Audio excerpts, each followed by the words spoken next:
existence has given you an opportunity to move from that for a few moments. Instead of turning on the radio louder or making other types of snide remarks, let us use those moments to go into our inner silence. A moment, the clock moves moment to moment, and when 60 moments are passed, it becomes a second. Then 60 seconds accumulated together in an orderly manner becomes a minute, and so on and so forth. If we can develop the habit of collecting these moments of inner solitude or silence within us, certainly they will accumulate so much, and one day they will explode into something, a beam of light, awareness into you. So this boy Shwetketu was sent. He went to that monastery, to that ashram. The master told him, because he came with a purpose. So he learned, he memorized all the scriptures, the Vedas, the science that was available in those days. He became so proficient in them that he came to be recognized as a great scholar. Many honors were bestowed on him, many degrees, as we do in our education system. You have a particular curriculum, you memorize it, you work on this, prepare your projects and everything, you get credits, and in the end, you are given honors. You are given a degree. So, his fame started spreading all over the country. Then there was nothing else to be taught. So the master said, you have known all that can be taught, now you can go back home. This is what happens at the end of the academic session. You are given honors and degrees, and it is said that your stay in the university is over, because this is what you were supposed, you came here for to obtain a degree in a particular field, and you have obtained. Thinking that everything had happened and there was nothing else remaining. Whatsoever the master knew, he also knew, and the master has taught him everything. Shwetketu returned home. But when you come out of the university, you come out with the honors and credits, see what kind of expression goes on the face of your parents. They rejoice. There is great pride and ego. Your walk changes once you have honors, once you have a credit, your walk changes. You walk in a particular gesture on the face, and all around there is egoistic way, and he was looking. So such was the situation of this boy Shwetketu. Shwetketu returned home with great pride and ego. He came back to his father. When he was entering the village, his father looked out of the window at his son coming back from the master's place. He saw Shwetketu was walking very proudly, holding his head in a very egoistic way. And he was looking all around, very self-conscious of the fact that he knew. This is the situation.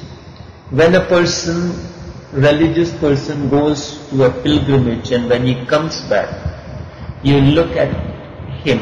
He is very self-conscious of the fact that he knew, he visited those holy places where Other people have not been able to go. Looking at this, the father became sad and depressed. He knew this is not the way of the one who really knows. This is not the way of the one who has come to know the supreme knowledge. The son entered the house. He was thinking that the father would be very happy. He had become one of the most supreme-most scholar of the country. He was well known and respected everywhere. But he saw the father was sad. So he asked the father, "Why are you sad?" The father inquired, "Only one question I would ask you. Have you learned that by learning which there is no need to learn anything more arises? Have you known that which knowing which all suffering ceases? Have you been taught that cannot be taught? Have you learned that having known which no questions arise in you?" The boy became sad as well. "No, whatsoever I know has been taught to me, and I can teach it to anybody else who is ready to learn." The father said, "Then you have to go back and ask your master to teach you that which cannot be taught."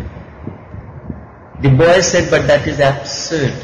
If it cannot be taught, how can the master teach me?" The father said, "That is the art of the master. He can teach you that which cannot be taught, so you go back."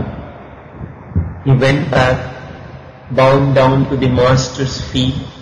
He said, "My father had sent me for an absolutely absurd thing. I do not know where I am and what I am asking you. My father has told me to come back and return home only when I have learned that which cannot be learned, when I have been taught that which cannot be taught. What was it? What is this? You never told me about it." The master said, "Unless one inquires, it cannot be told. You never inquired about it, but now you are starting a totally different journey. And remember, it cannot be taught, so it is very delicate. Only indirectly it can be hinted." Then he gave him a device. It was given those days. The master gave the device individually to each student.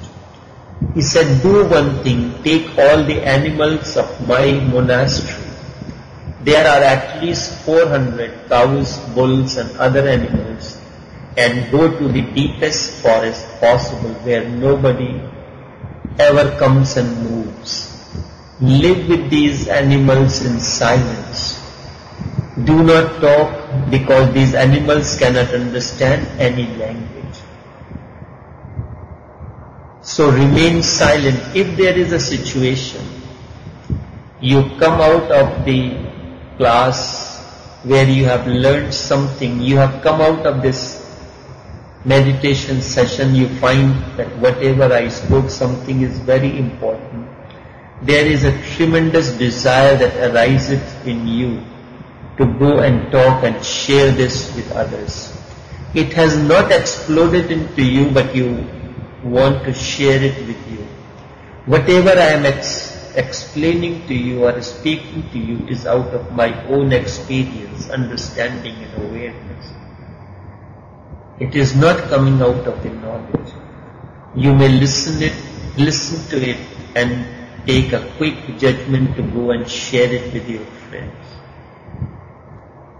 Even without asking, you have to wait for the right opportunity when someone inquires. So he said, you go, and going with the animals, going with the plants symbolizes something that you are being thrown into a situation where language is being meaningless. where nobody is interested in your dialogues, nobody can understand your dialogues, so you will realize the foolishness of it all. Live with these animals in silence, do not talk, because these animals cannot understand any language. So remain silent. And when just by reproduction these 400 animals have become 1,000, then come back. So you can imagine what time frame he's talking about. For 400 to multiply into 1,000, it is going to be a long time until 400 animals have become 1,000, and it has to go without saying